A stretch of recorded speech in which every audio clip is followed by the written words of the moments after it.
Hello everyone, आज अपन discuss करेंगे द हिंदू का article the axis of upheaval in the west Asia conflict. तो जो ये एक्सिस ऑफ अपहीवल है ना, इसके अंदर आते हैं ईरान, रशिया और चाइना। तो ये बेसिकली एक ग्रुपिंग है। तो फिर अब आगे देखते हैं। जो वॉर बिटवीन ईरान और इसराइल चल रहा था, उसमें अब सीज़ फायर लग गया है अमेरिका के बॉम्बिंग के बाद। जो नैरेटिव था वर्ल्ड का, वो डिवाइडेड था, जैसे कि कोल्ड वॉर के टाइम डिवाइडेड था। वैसे जो ईरान है वो काफ़ी सफ़र किया है, पॉलिटिकली भी, मिलिट्री भी। और उसके पार्टनर्स जैसे चाइना और रशिया थे, उन्होंने अपने आप को डिस्टेंस में मेंटेन करके रखा। कॉन्फ्लिक्ट शुरू होने से पहले ईरान जो था वो सेंटर में था नैरेटिव के कि ग्लोबल ऑर्डर का क्या हाल होगा, क्या वर्ल्ड वॉर 3 थोड़ी हो जाएगा, चाइना और रशिया भी थोड़ी पार्टिसिपेट कर लेंगे, ये बोलना चाह रहा है। फिर जो वेस्ट लीड अलायंस है against Moscow and Beijing united axis, वो भी एक प्रॉब्लमेटिक सिचुएशन था कि दोनों एक दूसरे से लड़ थोड़ी पड़ेंगे। जो वेस्ट लीड अलायंस है और Moscow and Beijing united axis, जो Moscow and Beijing united axis है ना, उसको ही एक्सिस ऑफ अपहीवल भी बोला जाता है कुछ स्कॉलर्स, जैसे अमेरिकन स्कॉलर है रिचर्ड फॉन्टेन, उन लोग के द्वारा।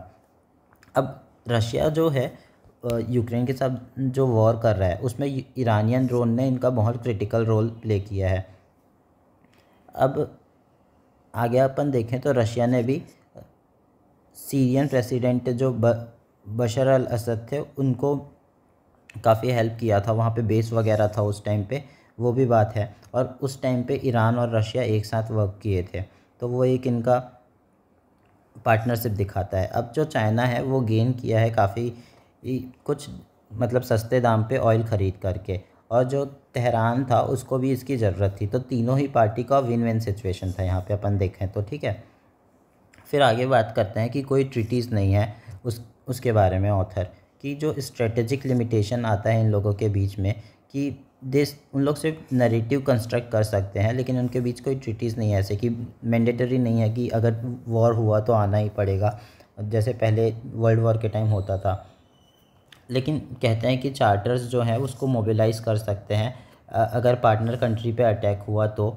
जो अंडरपिनिंग ऑफ दिस पार्टनरशिप, तो जो अंडरपिनिंग का मतलब होता है वो सपोर्ट होता है। Support of this partnership can go deeper, मतलब और ज़्यादा डीप हो सकता है। अगर किस चीज़ों पे ये सपोर्ट ज़्यादा डीप हो सकता है, वो है रिकंस्ट्रक्शन ऑफ इंस्टीट्यूशन, और फिर करेंसीज़ के बारे में बात करना, या फिर मल्टीलेटरलिज्म के किसके पास ज़्यादा पावर रहेगा।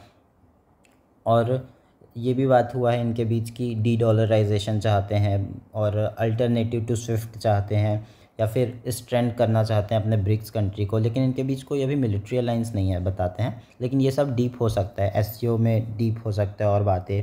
और फिर कहते हैं कि वही मिलिट्री ट्रीटी तो नहीं है, लेकिन वही सबसे क्रिटिकल गैप बनाता है। अब जो रशिया और चाइना है वो फेवर तो कर रहे हैं ईरान को, पर और क्रिटिसाइज़ भी कर रहे हैं इसराइल को।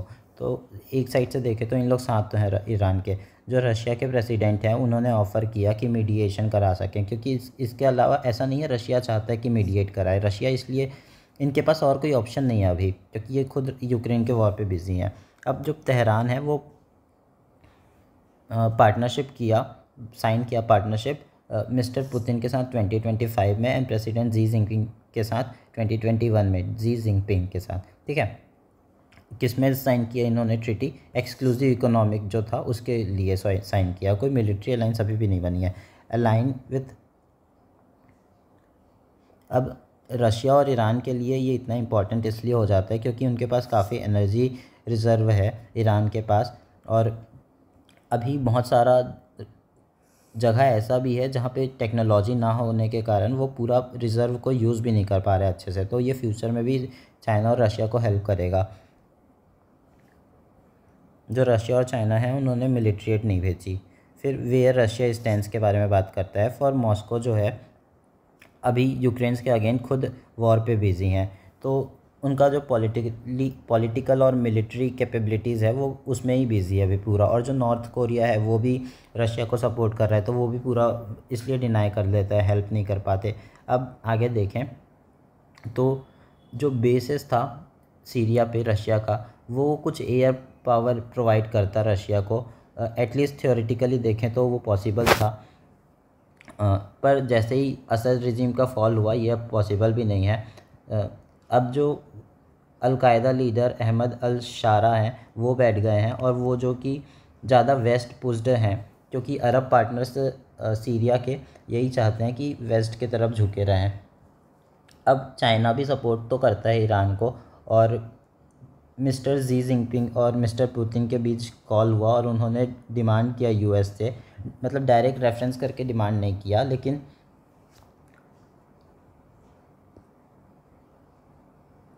लेकिन ऑर्केस्ट्रेड करके एक टर्म है, उसका मतलब होता है अरेंज। ठीक है, यहाँ पे लिखा हुआ है orchestra a D escalation, that is arrange a D escalation की बात की। तो ये भी एक बात था।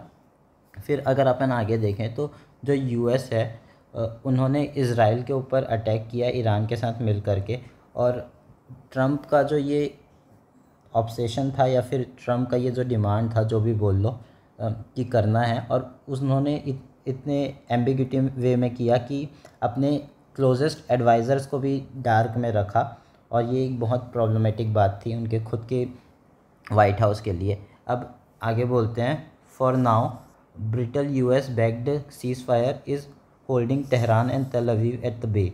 तो जो यूएस का ब्रिटल सीज़ फायर करवाया गया है, ब्रिटल का मतलब करवा तो दिया गया है बट वो बहुत ईज़िली ब्रेकेबल है। ठीक है, तो ये प्रॉब्लमेटिक सिचुएशन है कि कभी भी वॉर वापस एक्सेलरेट कर सकती है। तो यही था इस आर्टिकल पे। Thank you.